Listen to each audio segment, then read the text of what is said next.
ईमानदारों की फौज पर नकेल, आम आदमी पार्टी का बिगड़ा खेल। शराब जल विभाग के बाद लूट लिया शिक्षा विभाग। बीजेपी के खुलासे से धमाल, तिजोरी में करोड़ों का काला माल।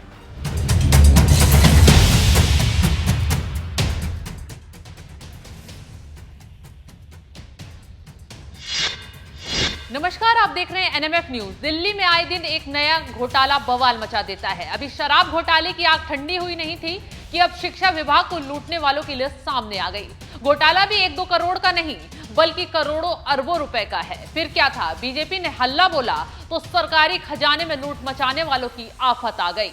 दिल्ली में आम आदमी पार्टी के मुखिया अरविंद केजरीवाल चिल्लाकर कहते हैं कि हम ईमानदार हैं, लेकिन आम आदमी पार्टी की ईमानदारी की लिस्ट और घोटालेबाज नेताओं की गिनती सुनेंगे तो कान थक जाएंगे। लेकिन आम आदमी पार्टी सरकार में हुए घोटालों की लिस्ट खत्म नहीं होगी। शराब घोटाला, जल विभाग में घोटाला, वन विभाग में घोटाला, वक्फ बोर्ड में घोटाला, मोहल्ला क्लिनिक में घोटाला और अब नया घोटाला सामने आया है, क्लासरूम घोटाला। इस घोटाले पर बीजेपी ने ऐसा दावा किया है कि केजरीवाल की नींद ही उड़ गई है। केजरीवाल की तरफ से कहा गया, इस घोटाले पर बीजेपी ने ऐसा दावा किया है कि केजरीवाल की नींद ही उड़ गई है। बीजेपी की तरफ से कहा गया है, दिल्ली के स्कूलों के रेनोवेशन के नाम पर 999 करोड़ का घोटाला हुआ। दावा किया गया है कि घोटाले में सिसोदिया, सत्येंद्र जैन को नोटिस भेजा गया है। बीजेपी का आरोप है कि इस घोटाले में केजरीवाल भी शामिल हैं।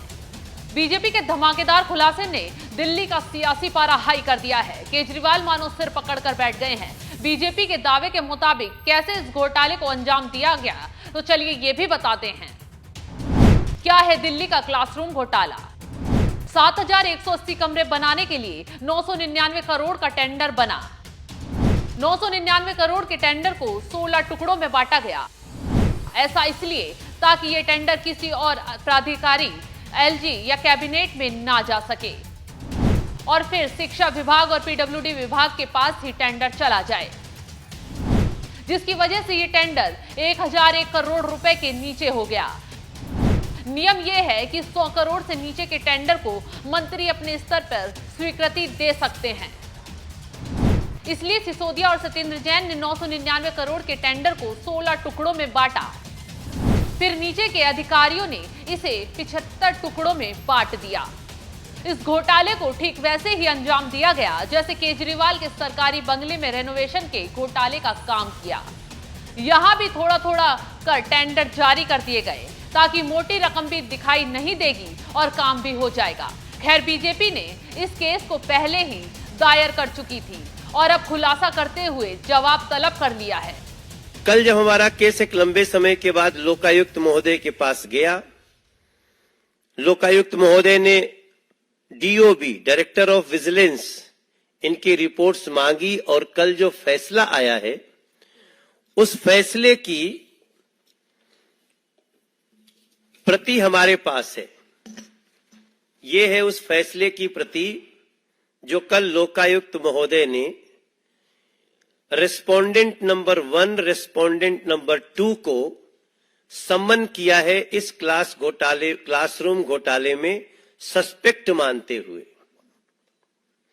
अब रेस्पोंडेंट 1 और 2 कौन है, ये आपके लिए जानना बहुत महत्वपूर्ण है और दिल्ली के बच्चे के लिए जानना बहुत महत्वपूर्ण है। वो है मनीष सिसोदिया और सत्येंद्र जैन। Manish Sisodia respondent number 1। जब हम रेस्पोंडेंट नंबर 1 कहें तो आप समझ लीजिएगा मनीष सिसोदिया की बात हो रही है, और रेस्पोंडेंट नंबर 2, ये जो कोर्ट की भाषा है उसमें सत्येंद्र जैन है। आपको इस फैसले की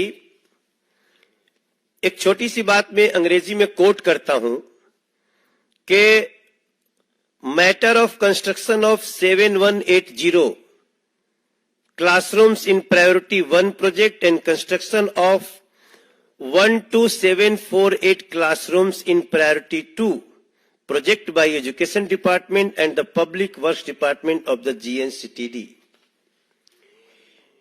इस केस में जहां हमने कहा था, आपको शायद याद भी हो, ये पंक्ति हमारे तरफ से आई थी कि 5 लाख का कमरा 25 लाख में। हमने तब 25 लाख कहा था, 5 का 25 एक लाइन चल रही थी पूरे दिल्ली में। बेसिकली अब ये 5 का 33 है।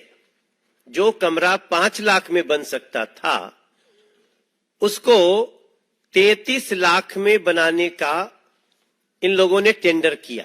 जिस लोकायुक्त और लोकपाल, इसके लिए आम आदमी पार्टी सबसे ज्यादा हल्ला करती थी, उसी पद ने, उसी कुर्सी ने कहा। तो देखा आपने कैसे दिल्ली में घोटाले पर घोटाले किए गए, तिजोरियां भर ली गई और जब सवाल जवाब हुए तो केजरीवाल भागते नजर आए। खैर, इस नए नवेले कथित घोटाले में भी जेल में बंद केजरीवाल के चहेते सिसोदिया और सत्येंद्र जैन का नाम सामने आ रहा है और केजरीवाल लपेटे जा रहे हैं।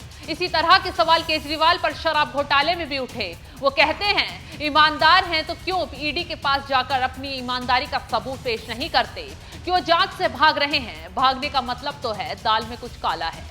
बात एक घोटाले की हो तो केजरीवाल पर यकीन भी कर लिया जाए, लेकिन यहां तो रोजाना सीबीआई, ईडी या कोर्ट की नजर में एक नया घोटाला बाहर आ जाता है। इसी बीच क्लासरूम घोटाले में आम आदमी पार्टी को हिलाकर रख दिया है। दावा तो यह भी किया जा रहा है कि सिसोदिया और सत्येंद्र जैन को इस घोटाले में भी नोटिस जारी कर दिया गया है। इस खबर पर क्या है आपकी राय, कमेंट कर जरूर बताएं।